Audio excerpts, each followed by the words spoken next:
Hello friends, welcome to quick revision point. My name is Raksha Shrivastava. Friends, आज हम Hindi pedagogy के important question को discuss करेंगे जो कि फ्रेंड्स एग्जाम के लिए इंपॉर्टेंट है। तो स्टार्ट करते हैं। फर्स्ट क्वेश्चन क्या है?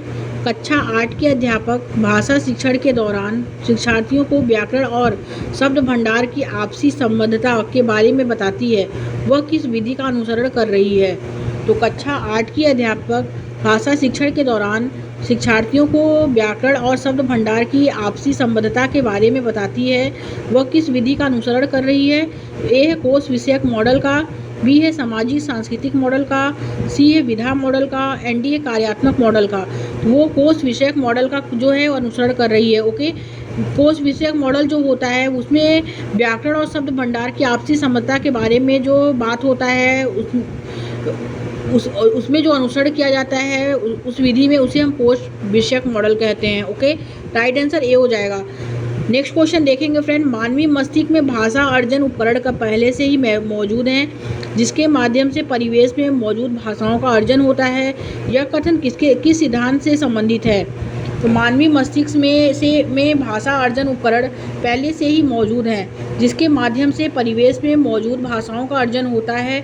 यह कथन जो संबंधित है वो नॉम चॉम्स्की से संबंधित है। नॉम चॉम्स्की जो है वो भाषा अर्जन मानवीय मस्तिष्क में भाषा अर्जन उपकरण जो है वो पहले से इसमें मौजूद है, यानी एलएडी लैंग्वेज एक्विजिशन डिवाइस जिसे हम कहते हैं वो नॉम चॉम्स्की का है। ओके, तो करेक्ट आंसर जो होगा फ्रेंड डी हो जाएगा। नेक्स्ट क्वेश्चन देखेंगे। भाषा अध्यापक होने के नाते भाषा शिक्षण का आपका क्या उद्देश्य होना चाहिए? तो भाषा अध्यापक होने के नाते भाषा शिक्षण का जो उद्देश्य होना चाहिए वो ए है, इसमें व्याकरणिक ज्ञान का विकास होना चाहिए, स्वनिम ज्ञान का विकास होना चाहिए, अकादमिक भाषा का विकास होना चाहिए, संप्रेषणात्मक दक्षता का विकास होना चाहिए। तो राइट आंसर डी हो जाएगा फ्रेंड, संप्रेषणात्मक दक्षता का जो है विकास होना चाहिए। क्योंकि भाषा जो है भाषा अध्यापक होने के नाते भाषा शिक्षण पर आपका क्या उद्देश्य होना चाहिए? जब हम एक दूसरे से कम्युनिकेशन करते हैं तो हमारी लैंग्वेज स्किल्स जो होती है वो डेवलप होती है। ओके, तो उसे हम क्या कहते हैं? उसे हम संप्रेषणात्मक दक्षता का कहते हैं। राइट आंसर डी हो जाएगा। नेक्स्ट क्वेश्चन देखेंगे फ्रेंड्स। क्रैसन के अनुसार कौन अधिक निवेश देखते हुए ग्रहण करते हैं, विश्वास के साथ अंतःक्रिया करते हैं, और जिन बच्चों को निवेश मिलता है उनके संबंध में अधिक ग्रहणशील होते हैं? ए है न्यून प्रभावोत्पादक फिल्टर, बी है मध्यम प्रभावात्मक फिल्टर, एंड सी है उच्च प्रभावात्मक फिल्टर, एंड डी है बहुत उच्च प्रभावात्मक फिल्टर।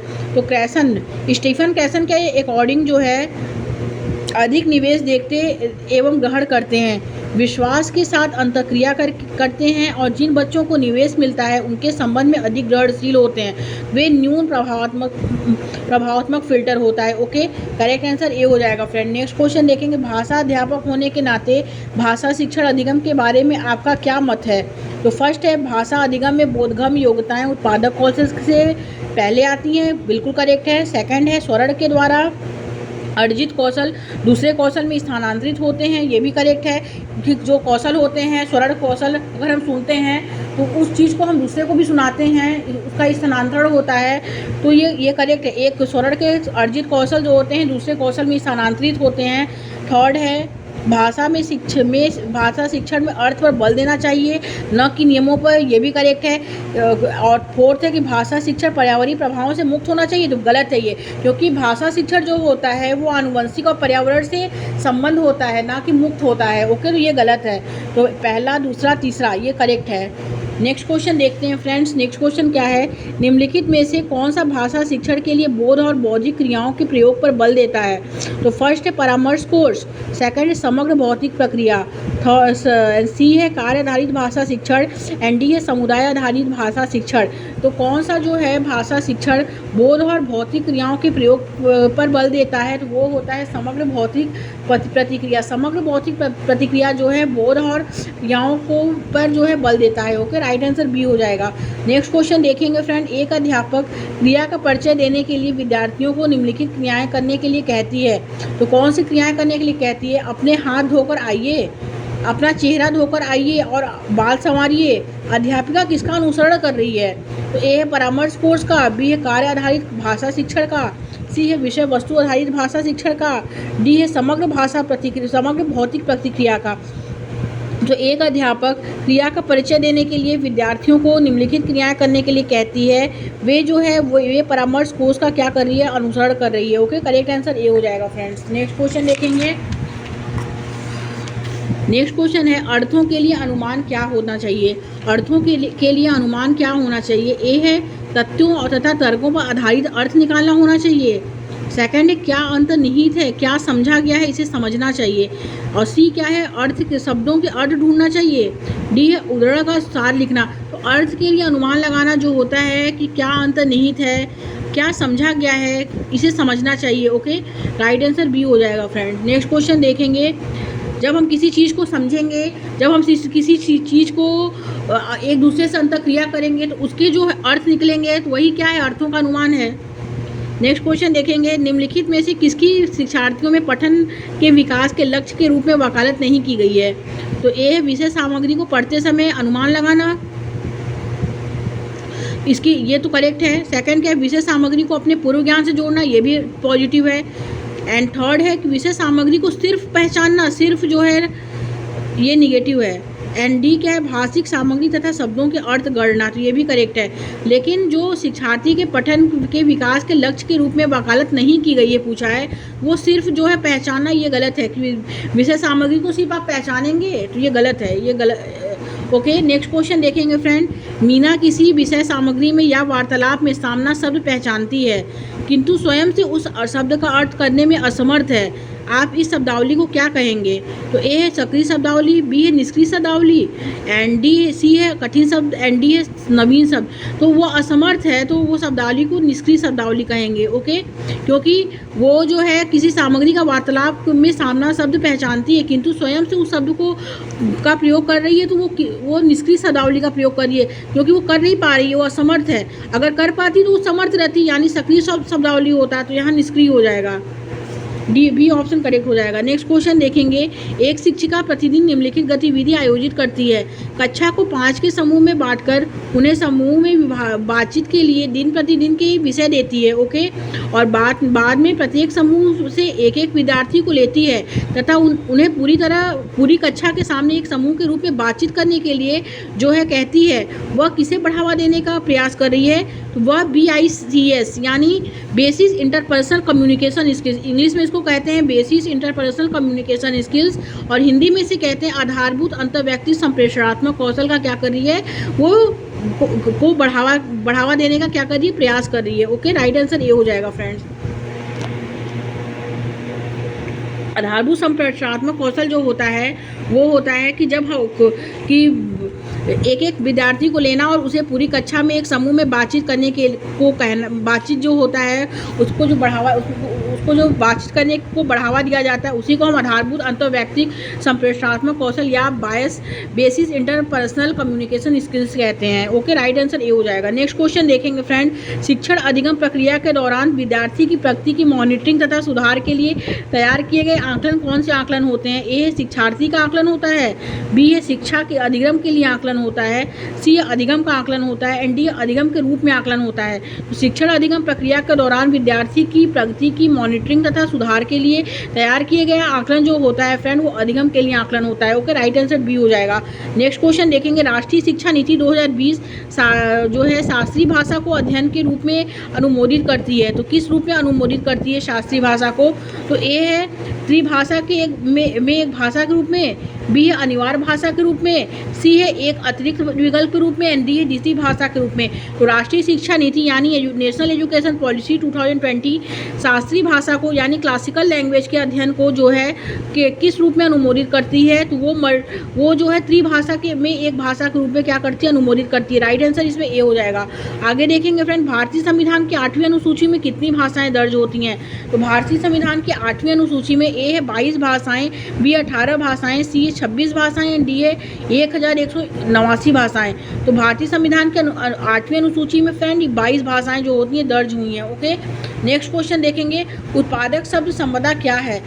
उत्पादक शब्द संपदा जो होता है वे शब्द होते हैं जिन्हें हम लेखन तथा वाचन में प्रयोग करते हैं, उसे हम उत्पादक शब्द संपदा करते हैं। ओके, करेक्ट आंसर ए हो जाएगा। नेक्स्ट सेट पे आते हैं फ्रेंड्स।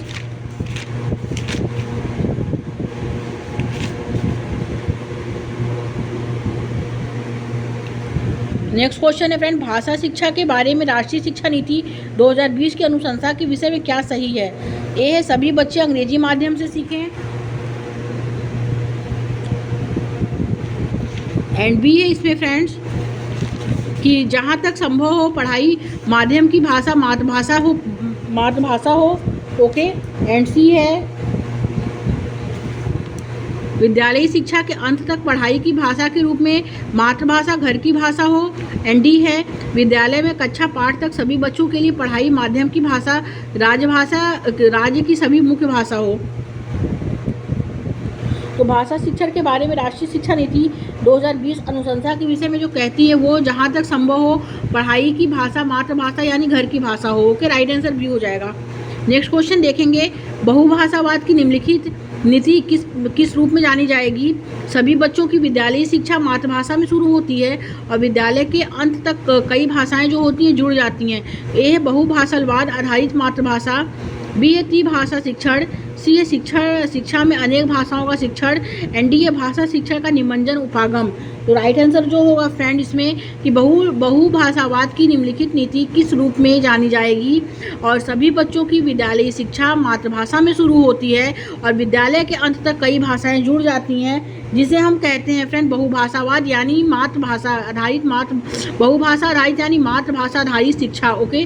तो राइट आंसर ए हो जाएगा। नेक्स्ट क्वेश्चन है कि भाषा के बारे में कौन सा सही नहीं है? भाषा क्या है? भाषा एक अस्मिता व्यक्त करती है, बिल्कुल करेक्ट है। भाषा इतिहास का खजाना है, ये भी करेक्ट है। भाषा मानवीय ज्ञान में योगदान देती है, ये भी करेक्ट है। बट भाषा जो होती है प्रत्येक भाषा में एक लिपि होती है, तो ये गलत है क्योंकि प्रत्येक भाषा में कोई लिपि नहीं होती है। राइट आंसर डी हो जाएगा फ्रेंड्स। नेक्स्ट क्वेश्चन देखेंगे, मुंबई में बोली जाने वाली मराठी महाराष्ट्र में पूर्वी भाषाओं में बोली जाने वाली मराठी से भिन्न है, यद्यपि दोनों पारंपरिक रूप से बोधगम्य है। मराठी के इन दो प्रकारों को किस रूप में जाना जाएगा? तो ये जाना जाएगा मराठी भाषा की बोलियों के रूप में, ओके। राइट आंसर ए हो जाएगा। पठन क्या है? पठन जो है पाठ पर सामग्री को डिकोडिंग करना है, अर्थ निर्माण की प्रक्रिया है, शब्दों का उच्चारण है, सब इकाइयों की समझ जो होना है। तो राइट आंसर बी हो जाएगा फ्रेंड, अर्थ निर्माण है, ओके। नेक्स्ट क्वेश्चन देखें, पठन क्या है? पठन जो होता है वो अर्थ निर्माण होता है। विद्यार्थी लेखन के कई चरणों में के गुजरते हैं, इसे किस रूप में जाना जाता है? ए व्याख्यात्मक लेखन, बी है लेखन का उत्पाद उपागम, सी है लेखन का प्रक्रिया उपागम, डी है लेखन का रचनात्मक उपागम। तो इसे जो जाना जाता है फ्रेंड्स वो जाना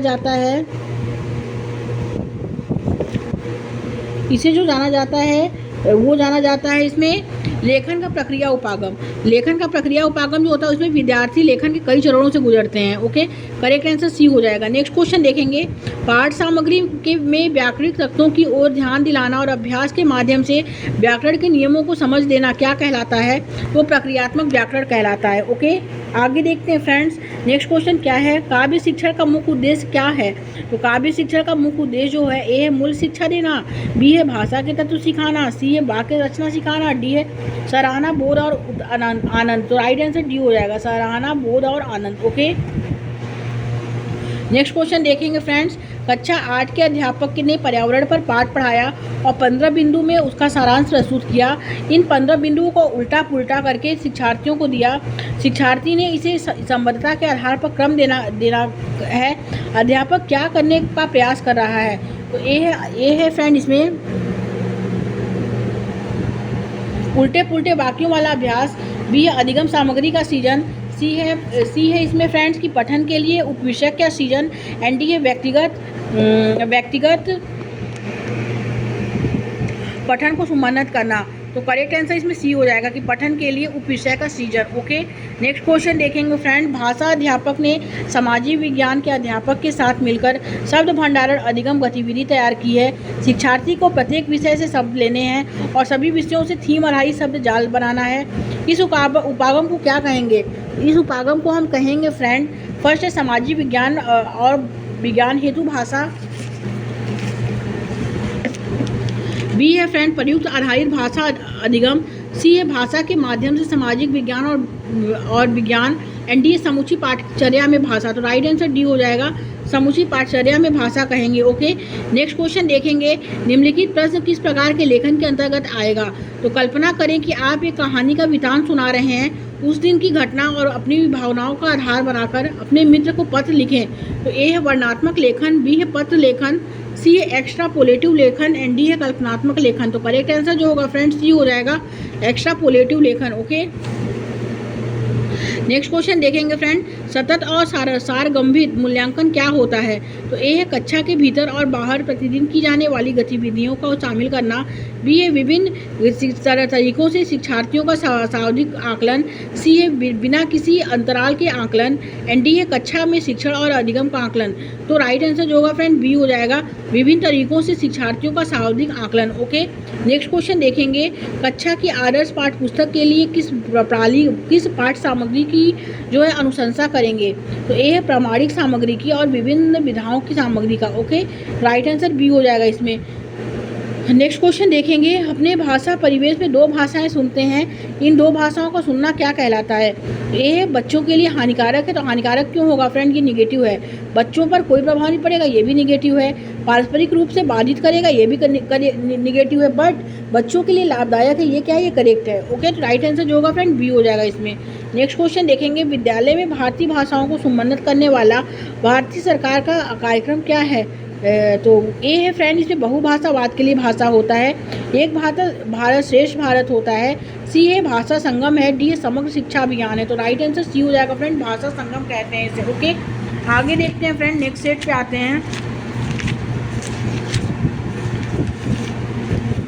नेक्स्ट क्वेश्चन क्या है फ्रेंड, नेक्स्ट क्वेश्चन है कि सभी भाषाओं में जो होती है व्यंजनिक और स्वरीय ध्वनियाँ एक क्रम में सुनियोजित होती हैं। ओके, सभी भाषाओं में व्यंजनिक और स्वरीय ध्वनियाँ जो होती हैं एक क्रम में सुनियोजित होती हैं। करेक्ट आंसर सी हो जाएगा। नेक्स्ट क्वेश्चन देखेंगे, सभी बच्चे 3 साल के पहले ही अपनी भाषा के मूल तथा उपतंत्रों को अच्छी तरह से परिचित हो जाते हैं। ओके, करेक्ट आंसर इसमें डी हो जाएगा फ्रेंड्स, हिंदी हमारी जो है वो राजभाषा है। ओके, करेक्ट आंसर सी हो जाएगा। नेक्स्ट क्वेश्चन देखेंगे, पहली कक्षा की अनीता जो होती है, पहली कक्षा की अनीता चित्रात्मक किताब के चित्रों को गौर से देखती है और अपने दोस्तों से उसके बारे में बातचीत करती है। अनीता क्या कर रही है, ए चित्र को दिखाकर पृष्ठ पलट रही है। तो पृष्ठ पलटना क्या है, ये गलत है। मात्र पृष्ठ पलट रही है, तो मात्र जो है फ्रेंड निगेटिव है, गलत। अर्थ के साथ पढ़ रही है और सी क्या निरर्थक रूप से समय व्यतीत कर रही है, तो ये भी गलत है। एंड डी यह अपने दोस्तों का ध्यान भटका रही है, ये भी गलत है। राइट आंसर बी हो जाएगा फ्रेंड, अर्थ के साथ पढ़ रही है। नेक्स्ट क्वेश्चन देखेंगे, परीक्षण का अर्थ जो होता है ज्ञान, क्षमता व फिल इन दी ब्लैंक्स का किसी भी व्यक्ति के मापन का क्या है, प्रदर्शन है। ओके, नेक्स्ट क्वेश्चन, भाषा शिक्षण का मुख्य उद्देश्य होना चाहिए, कैसा होना चाहिए। पाठ्य पुस्तक की भाषा की ऐसी हो जो बच्चों के सामने जटिल चुनौती रखे। आगे देखते हैं फ्रेंड्स। नेक्स्ट क्वेश्चन है कि बच्चों को दैनिक जीवन से जुड़ी हो। तो भाषा शिक्षण जो होती है फ्रेंड, वो बच्चों के पाठ्य पुस्तक में जो भाषा शिक्षण होता है, पाठ्य पुस्तक में जो भाषा होती है फ्रेंड, वो एक दूसरे से क्या हो, जो बच्चों के दैनिक जीवन से क्या हो, जुड़ी हो। ओके, राइट आंसर ए हो जाएगा। नेक्स्ट क्वेश्चन, प्राथमिक स्तर पर बच्चों के भाषा विकास के लिए शाब्दिक आवश्यक क्या है। फर्स्ट है भाषा प्रयोग के लिए व्याकरणिक ज्ञान, सेकंड है भाषा प्रयोग के लिए शाब्दिक प्रतिक्रियाएं, एंड सी है भाषा प्रयोग के सार्थक अवसर, एंड डी है भाषा प्रयोग के लिए कार्य पुस्तक। तो करेक्ट आंसर सी हो जाएगा इसमें।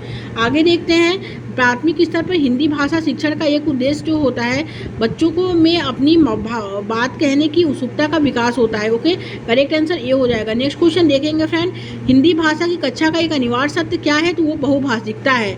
बहुभाषिकता यानी मल्टीलिंगुअलिज्म जो है वो हिंदी भाषा इंग्लिश लैंग्वेज, हिंदी लैंग्वेज के लिए ये इंपॉर्टेंट है, बहुभाषिकता। ओके, नेक्स्ट क्वेश्चन देखेंगे फ्रेंड, प्राथमिक स्तर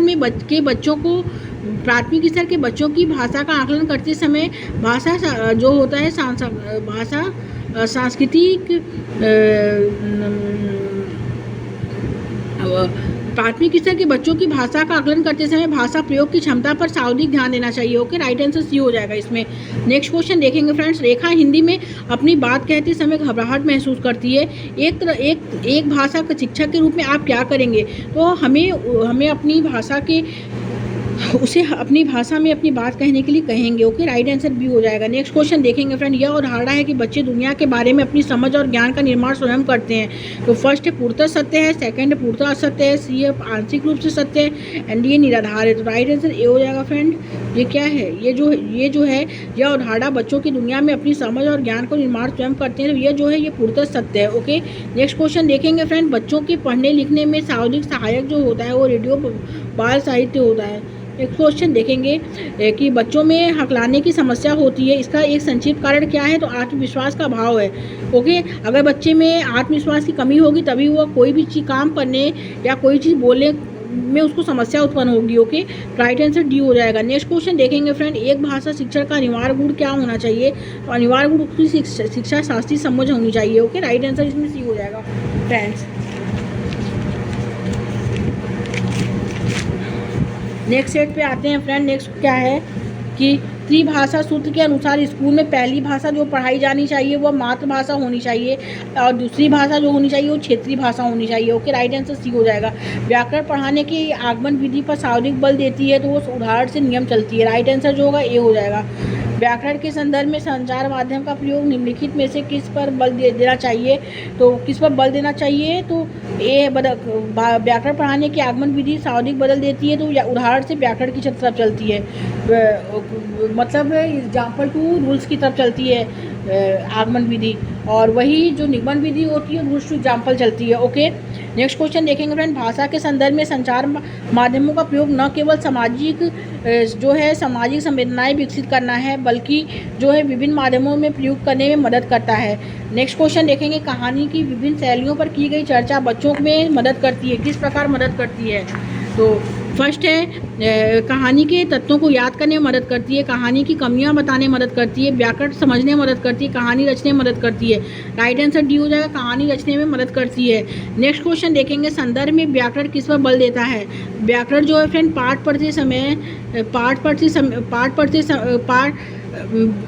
व्याकरण किस पर जो है बल देता है? तो पाठ के अंत में दिए गए समस्त भाषा अभ्यास को पूर्ण करवाने पर, पाठ पढ़ते समय प्रसंगवश कार्य आने वाले व्याकरणिक बिंदुओं को मुख्य जो है स्पष्ट करने पर, सी है पाठ के अंत में समस्त व्याकरणिक बिंदुओं को स्पष्ट करने पर, एंड डी है पाठ के दौरान आए समस्त व्याकरणिक बिंदुओं की परिभाषा बताने पर। तो करेक्ट आंसर बी हो जाएगा, पाठ पढ़ाते समय प्रसंगवश अपने वाले नियम जो है सुनिश्चित करना हो जाएगा।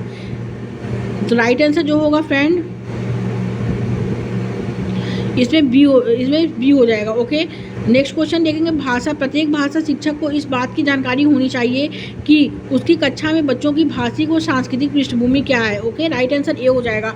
नेक्स्ट क्वेश्चन देखेंगे फ्रेंड, 7वीं कक्षा में पढ़ाने वाले ऋषभ ने बच्चों को जल संरक्षण पर आधारित सरकार द्वारा जारी पोस्टर दिखाना और चर्चा की है। ऋषभ द्वारा प्रयुक्त सामग्री कौन सी है? तो वो कृत्रिम है, प्रामाणिक है, अनुपयोगी है, मनोरंजक है, तो वो प्रामाणिक है। ओके, नेक्स्ट क्वेश्चन देखेंगे फ्रेंड, कविता शिक्षण के समय शिक्षक द्वारा ऐसे प्रश्नोत्तर पर बल देना चाहिए जिनका एक ही उत्तर हो, जिनका ऐसे उत्तर हो जिनका उत्तर पुस्तक में दिया गया हो, जिनका उत्तर सरल हो, जिनका उत्तर विभिन्न हो।